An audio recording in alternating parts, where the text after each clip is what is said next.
ਹਾਂ ਬਸ ਸੱਜਣੋ, ਸਾਡੇ ਪਿੰਡ ਦੇ ਵਿੱਚ 10 ਦੁਕਾਨਾਂ ਕਰਿਆਨਾ ਸਟੋਰ ਅਤੇ 10 ਦੁਕਾਨਾਂ ਦੇ ਮੁਖਤਲਫ ਰੇਟ ਨੂੰ ਸਾਡੇ ਪਿੰਡ ਦੀਆਂ ਜਿਹੜੀਆਂ ਦੁਕਾਨਾਂ ਨਾ ਸਾਡੇ ਪਿੰਡ ਦੀਆਂ ਉਹਨਾਂ ਦੇ। ਅਤੇ ਇੱਕ ਸਾਡੇ ਪਿੰਡ ਦੀ ਆਹ ਦੁਕਾਨ ਹੈ, ਇੱਕ ਸਾਡੇ ਪਿੰਡ ਦਾ ਆਹ ਸੁਪਰ ਸਟੋਰ ਇਸ ਟਾਈਮ ਬੰਦ ਹੈ ਲੇਕਿਨ ਥੋੜ੍ਹੀ ਦੇਰ ਨੂੰ ਖੁੱਲ੍ਹੇ ਦਾ। ਇੱਕ ਸਾਡੇ ਪਿੰਡ ਦਾ ਆਹ ਸਟੋਰ ਜੇ, ਯਾਨੀ ਕਿ ਸਾਰੇ ਸਟੋਰ ਮੁਖਤਲਿਫ ਆਉਣ ਦੇ।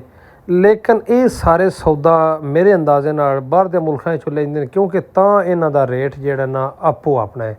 ਅਗਰ ਇੱਕ ਜਗ੍ਹਾ ਤੋਂ ਸੌਦਾ ਲੈਂਦੇ ਹੋਣ ਬਣੀਕਿਆਂ ਤੋਂ ਜਾਂ ਹਾਫਜ਼ਾਬਾਦ ਤੋਂ, ਫਿਰ ਤਾਂ ਇਹਨਾਂ ਦਾ ਰੇਟ ਇੱਕ ਹੋ ਸਕਦਾ ਹੈ। ਇਹ ਕੋਈ ਸਾਊਦੀਆ ਤੋਂ ਲੈਂਦਾ, ਕੋਈ ਦੁਬਈ ਤੋਂ ਲੈਂਦਾ, ਕੋਈ ਫਰਾਂਸ ਤੋਂ ਲੈਂਦਾ, ਕੋਈ ਕਦਾਈਓਂ ਲੈਂਦਾ। ਮੇਰੇ ਹਿਸਾਬ ਨਾਲ ਜ਼ਿਆਦਾ ਸੌਦਾ ਸਾਡੇ ਪਿੰਡ ਜਿਹੜਾ ਨਾ ਜ਼ਿਆਦਾ ਫਰਾਂਸ ਤੋਂ ਆਉਂਦਾ ਹੈ। ਇਸ ਵਜ੍ਹਾ ਤੋਂ ਹਰ ਕਿਸੇ ਦਾ ਰੇਟ ਮੁਖਤਲਫ ਹੈ। ਲੇਕਿਨ ਇਹਨਾਂ ਸਾਰੇ ਦੁਕਾਨਦਾਰਾਂ ਨੇ ਚਾਹੀਦਾ ਕਿ ਰੇਟ ਇੱਕ ਰੱਖਣਾ, ਥੋੜ੍ਹਾ ਹੋਵੇ ਜਾਂ ਬਾਹਲਾ ਹੋਵੇ, ਕਿਉਂਕਿ ਰੂਟੀਨ ਇੱਕ ਹੋਣੀ ਚਾਹੀਦੀ ਹੈ ਮੇਰੇ ਹਿਸਾਬ ਨਾਲ।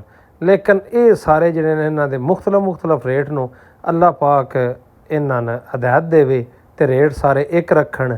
ਠੀਕ ਹੈ। अस्सलाम वालेकुम। वसदे रहो सजनों। आदिल साहब ने ठीक है, साढ़े पिंड दे